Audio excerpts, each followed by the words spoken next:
ഹരേ കൃഷ്ണ.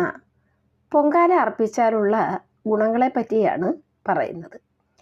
വിധിപ്രകാരം നടത്തുന്ന മഹായാഗങ്ങൾ പോലെ പ്രധാനമാണ് സ്ത്രീകളിടുന്ന പൊങ്കാല. പൂർണ്ണ ഫലസിദ്ധിയാണ് പൊങ്കാലയിലൂടെ നമുക്ക് ലഭിക്കുന്നത്.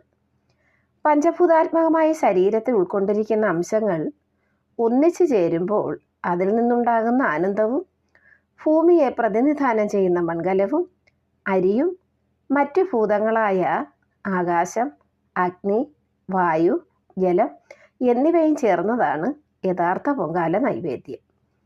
പൊങ്കാല അർപ്പിക്കുമ്പോൾ ശരീരത്തിലുള്ള വിഷാംശം മാറിക്കിട്ടുമെന്നാണ് ആയുർവേദ ആചാര്യന്മാരുടെ അഭിപ്രായം. ശ്രീകോവിലിനുള്ളിൽ നിന്നും കൊണ്ടുവരുന്ന ദീപം പണ്ടാര അടുപ്പിലേക്കും പിന്നീട് മറ്റു പൊങ്കാല അടുപ്പുകളിലേക്കും വ്യാപിച്ച് അമ്മേ നാരായണ, ദേവി നാരായണ, ലക്ഷ്മി നാരായണ, ഭദ്രേ നാരായണ എന്ന മന്ത്രം ചൊല്ലി ഭക്തർ പൊങ്കാല അർപ്പിക്കുമ്പോൾ തങ്ങളുടെ സർവ്വദുഃഖങ്ങളും അതിൽ അലിഞ്ഞു ചേരുന്നുവെന്നാണ് ഐതിഹ്യം. ക്ഷേത്രത്തിലും വീടുകളിലും നമ്മൾക്ക് പൊങ്കാല അർപ്പിക്കാം. പൗർണമി നാളിലും 10-ാം ഉദയത്തിലും ഞായറാഴ്ച ദിവസങ്ങളിലും പൊങ്കാല അർപ്പിക്കാവുന്നതാണ്. ഞായറാഴ്ച ദിവസം പൊങ്കാല അർപ്പിക്കുന്നത് ആദിത്യപ്രീതിക്ക് വേണ്ടിയാണ്.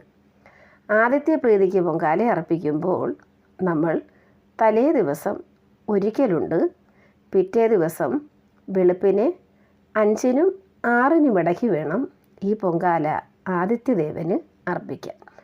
ഈ ആദിത്യദേവന് ഈ പൊങ്കാല അർപ്പിക്കുമ്പോൾ നമ്മളുടെ മനസ്സിൽ എന്ത് കാര്യം ഉദ്ദേശിച്ചാണോ ഈ പൊങ്കാല നമ്മൾ അർപ്പിക്കുന്നത് അത് സാധിച്ച് തീർച്ചയായും കിട്ടുന്നതാണ്. ഹരേ കൃഷ്ണ.